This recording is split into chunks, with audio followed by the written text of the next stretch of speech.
vi ele tu ni tu la la fiafi pa vi tatu tu fe lo ai lungo penga ngalu po penga tfa ilang ya fa so ino upo le tu ya vi ele tu ko ponga ni tatu po kalame i ole yesu le fa malolonga mo le atu mo oi i fa malolua tu ya tu tatu po kalame ono tamu fenga fo na awe fa na we fa anga ya tu tatu po kalame ya vi ele tu Fatalo fatu sof man maru screenshot ta to mo ta tu faola wa lava se tasi ro fa pena ona ta to lua ilunga ole nei po kalame ole yesu fa malo longa ia o falo fatu ta fatalo fo ila sunga ri tai po la sunga ole fa tono le Global Kingdom TV ia le tu e faiva ma alo faiva alo filimo le nei aso fatalo fo so ma tu male tu li levona mai atu atonu ai faisanga malolonga le tu la fa mai ina yang pokalami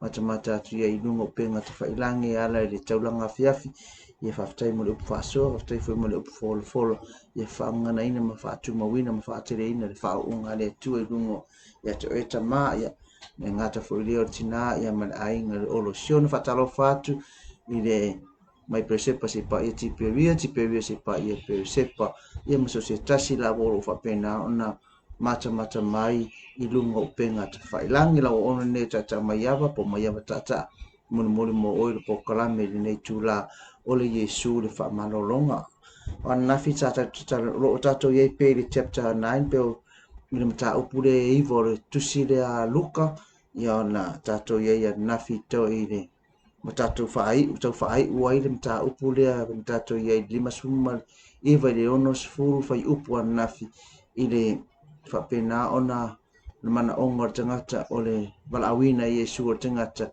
ia ai e mana o se ia alu mo e tanu lonta mama e toi fo i mai ai ia ona muri atu lea amen tere me whapena na polo kaile tatou walawina ma le walawina o tatou wola e Yesu Kiriso fai matangata tālai pe fai matangata fola ono o tū maanga pe tama fai e faa tuai ai le ngaluenga fe faa tuai ai le tala inga o le upu le tua male po le tala inga o le malo le tua ono le tangata nei sabal awina Yesu Kiriso e fe mai se iana mo e tanu lon tama i le fa pe Yesu tu tangata o ti e tanu tu tangata o ti e tanu i le oti ya amen yo lo tano a Yesu ya ila tona la ya tangata la te whaia ngaluenga a o ia sauma munu mai amen te fa tatou e o fa mo tatou tu manga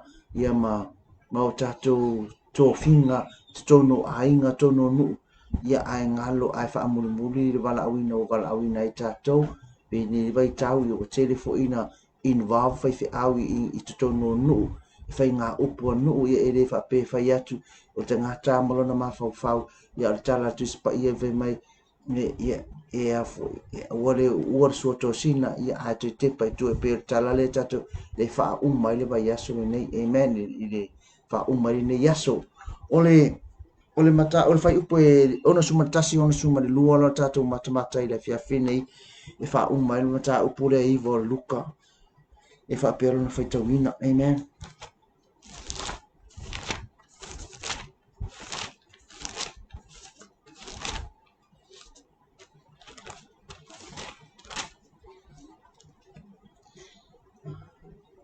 O fa mai fo ile tasi le li e o te murmuri atu ia te oe a ia tu mai ia te au se ia umwa i fa ma vai lo ainga o fetara atu Yesu ia te ia o le tango le lima le soto sina ma te pai tua e le tatau ia i malo le atua amen o le mana onga tangata i fia murmuri a Yesu Kiriso o langa mana onga na po o longa want he want to follow Jesus. O le mana o e alu e taumuli a Yesu Kiriso.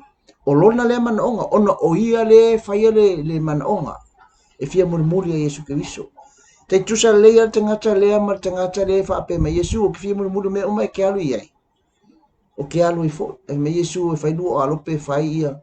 Ia o whanga. O tangata o le alu ona e mo o mi o la o lona loto. Ina ia maua ni mea pe o i mau ai langa puipuinga mo langa protection langa security malu ai i le ngata i o lana whanau me mau ai mea amen ina ia whapena ona wha maun wha manuia ai lona i tu tino material things amen au tangata lea ua manao e alu ia Yesu Kristo ai ei malonga request ai ei malona manaonga se i alu e wha mawai lona ainga amen o lea ua manao e mamuli a Yesu Kristo ai ua iai manaonga se i alu e mua i wha mawai firstly e wha mawai to say goodbye amen ore ele fa pe o Samoa ma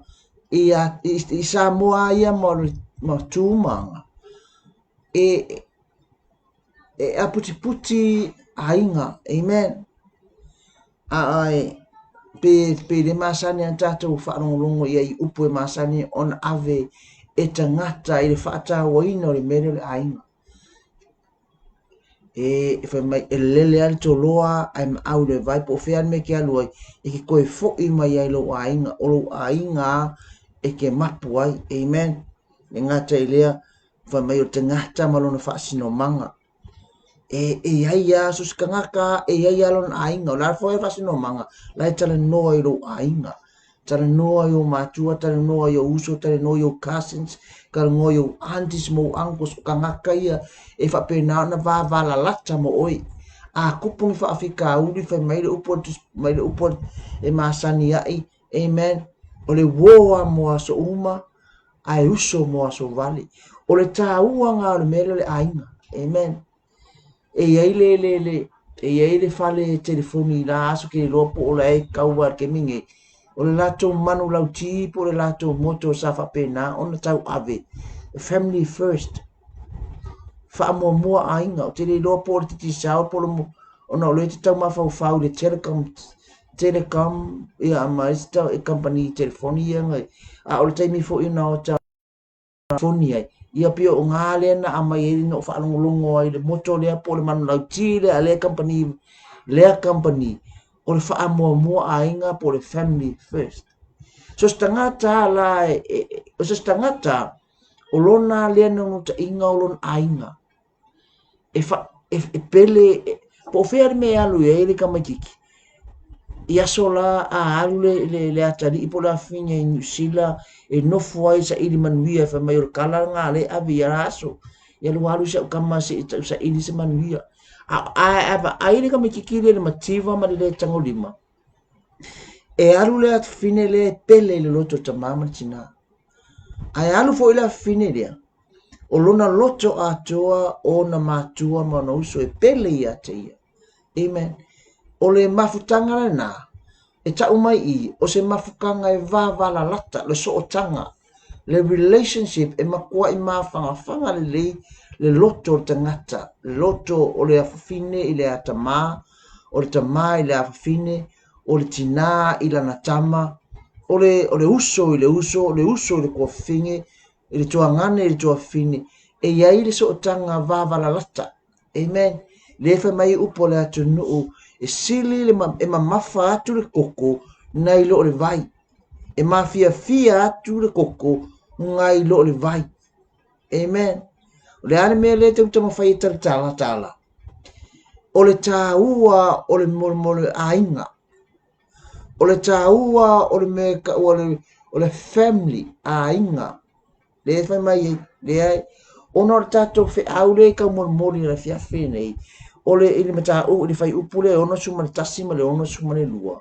fa mai Yesu fa mai le mana onga o le uso se ia o ke fia murmuri ate oi ai e mai lana ai mai malona mana onga se ia o alu mua e fa ma vai i lo ainga amen e o tangata le e manga e murmuri a Yesu o makua i ke loina tangata o ia o tangata e vavala lata pe mafana non so tanga malon ainga telefoina tato po fea me tato te o ia po fea me alu ai le fai au po fe me alu tangata tala po fele nuu e a ngai ai le au na le tua e le mafai ona ave se ina lona loto i lona ainga amen i le tūnga ma le anga whaasa mua le anga a o alu le tangata lea e ta ua le lupe whaalele o le lupe whaalele e ei lona so o tanga i ele e ei so lona so o tanga i tangata o ngā luenga la le whai e le ainga o le lato tatalo ma si itia ia le au auna lea e pele o lato loto e maua lunga o lato manatu le tangata le ta ua o le lupe whaalele o le lupe o le ave au amen o le upule o le lupe whaalele a mai le tala i le tala ia noa ma i teimina to ai le lolo ai whaalele ai e noa le oliver ai luaku le koe fo'i mai ngā alu koe fo'i mai koe whaalele ai le koe fo'i mai kangolo Yesu kangolo noa whaalele lupe ai fo'i mai ma le lau olive o le ave fe au lai a tau o le winga o le ave fe au por tangata lana te alu tala inga is le malo le atu amen a o ila pe o ile ele e tau a fa mai Yesu mai o le tango le lima le suoto sina ma te pai tua e lea o ngā fa mai fa mai o le tango na lima le suoto sina ma te pai tua e le tatau o ia i le malo le tua amen o le mea lau o whamakala i Yesu Kiriso ono o le mana onga le uso le fia muli a Yesu ai se i alu mua se i wha vae pe wha to say goodbye i lona ainga ona koe sawa i lona ia koe whaile malo kaumunu muli a Yesu ai au mai a Yesu le metafoa lea po le tala lea i le mea lea ka o le suotosina e wha matala ai le tangata e alu i le atua pe alu i le tala inga ai ko iai fo le si me ko manga o iai amen ole fa mai Yesu o le tango le suotosina ma to e te paitua e le tatau not worthy e le kakau le malo le atua so a fai e ke manga kako ke manga o kako ke o e fai le fe au le atua awangi i iai se si me fa ala le veina ai la tatou va ai le atua malana ngā luenga amen ole mea le suotosina ole au pen ole mea fai ngā luenga lea e koso mai kua e koso le povi o le pulu e luma e iei la au whaalalawa mai tua o ngā iaile i ole mea kai pei o se rake i kua o le mea la le nā pese rake e lau tele te loa pa se mea o le tolu futu le lau tele whaafai ngofie pe kasi le mika male afa amen ia se me whapena pe kasi fo i se mita e sua iai pe whaamalua le palapala mo le whaatoanga a o la le kai me koso ai le povi e sele e ile le maianga ka ole le fo e ta ua ole e ku le ua ole povi ona sele ko ile ola au e luanga la aula nga e lua e kau e ngoa ai pe fa mau ai le o mea lea ai tua i lunga tangata mana tua fo ile vala awina o le na lakola e lakola sua le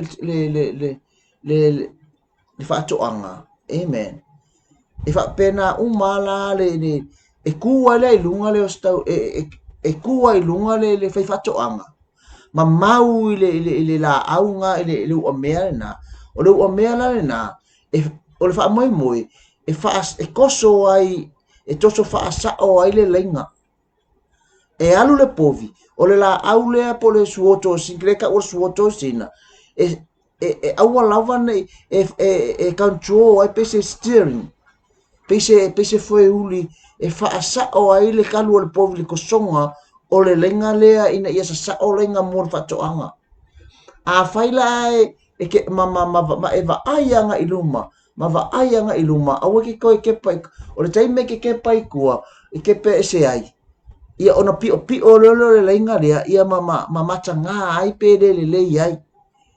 Amen. Ne nga fa mai Yesu ma te ka ngolonga lima so to sina ma to te pai tu ai le tatau o ia le malo le atua. O le mene manga o Yesu. O le kaimi ka ko ke o le fe au mana luenga le atua. Awangi ko fa ala vele veina ni si mea. Awaka ko ke ke pai kua. Awaka ko va ai I kua isi mea lai fa ala vele e alai onga o le mana onga ina ia focus ma ia ave atua tatou loto I le atua. Amen. Ma ile kala Yesu na fai le matai e se fulo na fai petosu ma le fitu. Na fa pe mai ai upo Yesu fa mai ole fa sili. Fa mai ole ua tele lo na lo fai lo tama po lo tina. Ai titi ya te ile a nga le ya te a ole ua tele lo na lo fai lo mai ya te ole ua tele fo ilo na lo fai lo na ta li ipo lo na fini. Ai titi ya te ele a nga lava lea ya te vai amen. Fa mai ole ta mama le tina ua kele so nga lof mai ole atali ipo le afine e tele so na lofa ilona ta mama no tina ai titi ya Yesu ke viso fa mai Yesu ele a nga e o fo ta mama le tina fa mai a fai e kele akulo ua lofa ilo ua fafine kele akulo ua lofa ilo ua fafine po lo ua tali ai titi ya te ia fa mai ele a nga o ia amen. Ele o fa peo o fa le a nga ina Yesu ke viso le so tanga o le atali ma le afafini. Por ta mama le tina ila na tama ma le atali ma le tama ilo na atali po lo na afini. Ele o fa le a nga ina.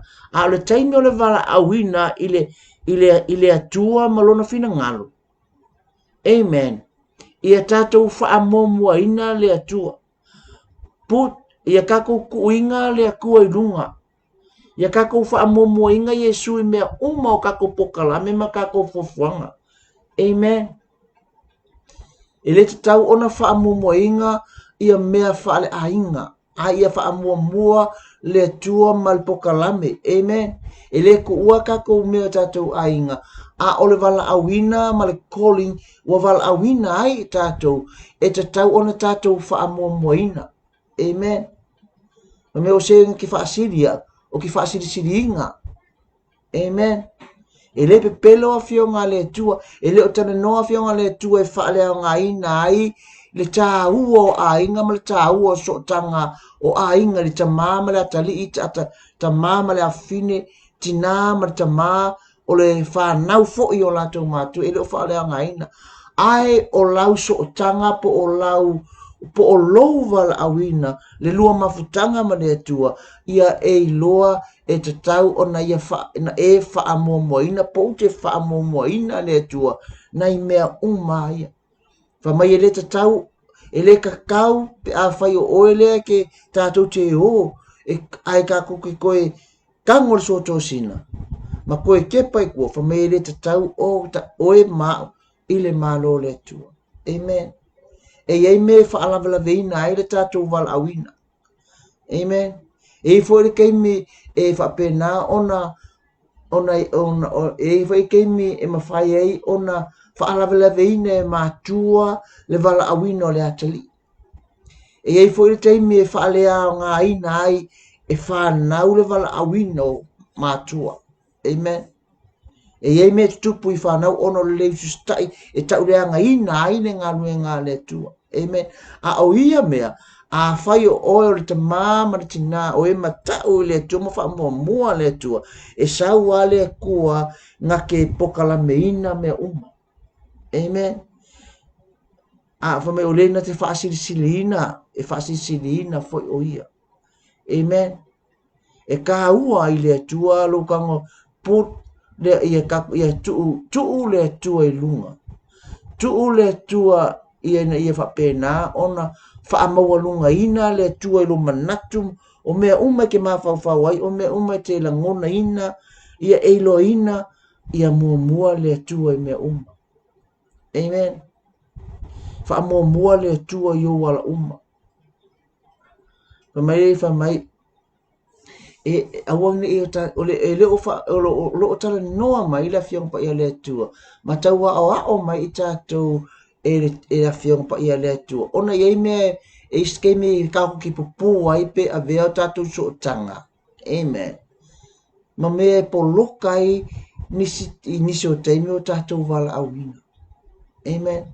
Alfa mai Yesu o amai Yesu le aka lea o le suoto sina. E pi o le lainga pe a fai e ke ua ala ke pa ese. Al mana onga ia sa onga kosi lainga. Ia sa ona tosi lainga. Longo winga o lo ke pa ikua o le ava noa le na e pi o ai lainga. A ole mea le ka mo moli mai e Yesu ke viso ia kako focus i le akua. Awangi e koe aveina kako mafafau nisi o mea. Awane i mamafa yo tātou mafafau nisi mea i kua aku i le tātou vala awina po o le fe au o moli mai o whao ngā i tātou e le atua. Amen.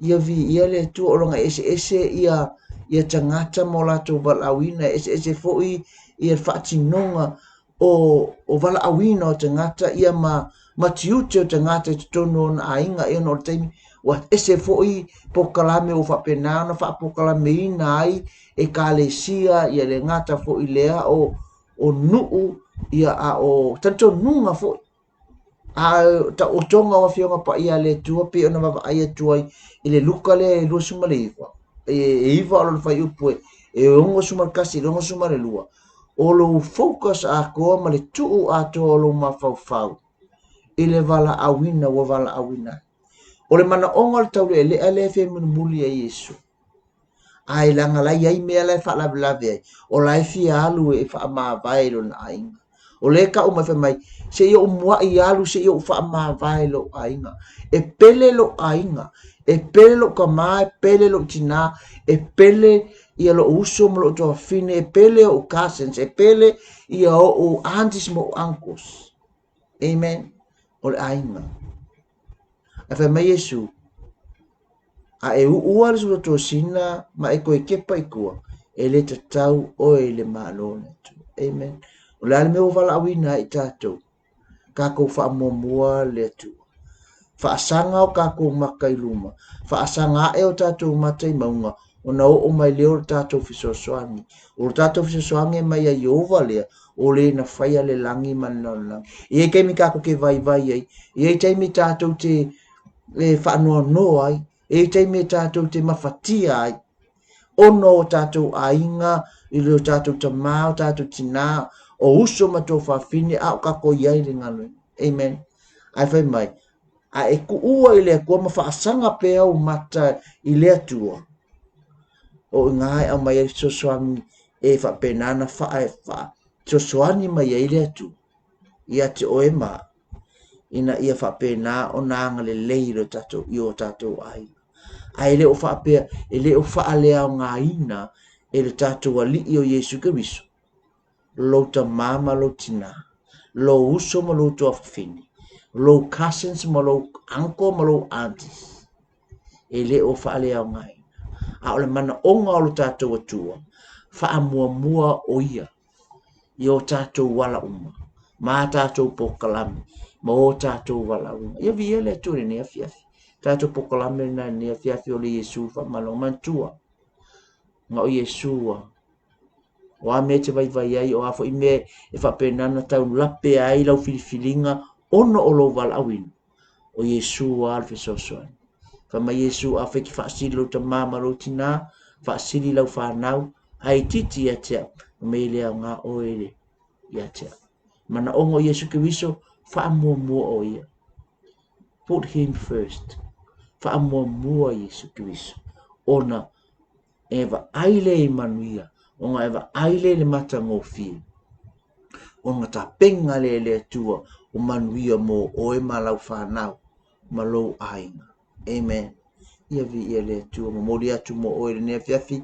E la to umo whapena ona whaalongolongo mai, anga le atu le atua, pa i atu le atua le nei afiafi, ma ia iai le anga le leima le alofa le atua i me umana. Tatou whelo ia tai au, i le tū la masani, o le ono i le tū la fitu, mo le tatou po kalame o Yesu le whaamalo longa, anga le atu oilo mātou tua pa i atu, whaamamala mātou lo wanganga i o lātou loto, ma i mātou i nei mwhai o na mātou tari tonu, i mātou atoa lo mātou mawhau i no mātou wala awina ina ia mātou whai o na mātou wha mua oe ta mā ai awalawani me wha pena ana wala lata mo mā po o mātou so tanga i te tono ainga i le wala ta mā ma le awhine ia ta mā ma le ata lii i o le uso fo i ma le tō whine i wha pena o na mātou i loa i o na wha mua oe i o mātou wala o manga le mai oe le tua so soani mai le nei whiafi pa i atu pa i ane na te lātou whai o na mātou iei whaatasi le nei whiafi o na Yesu.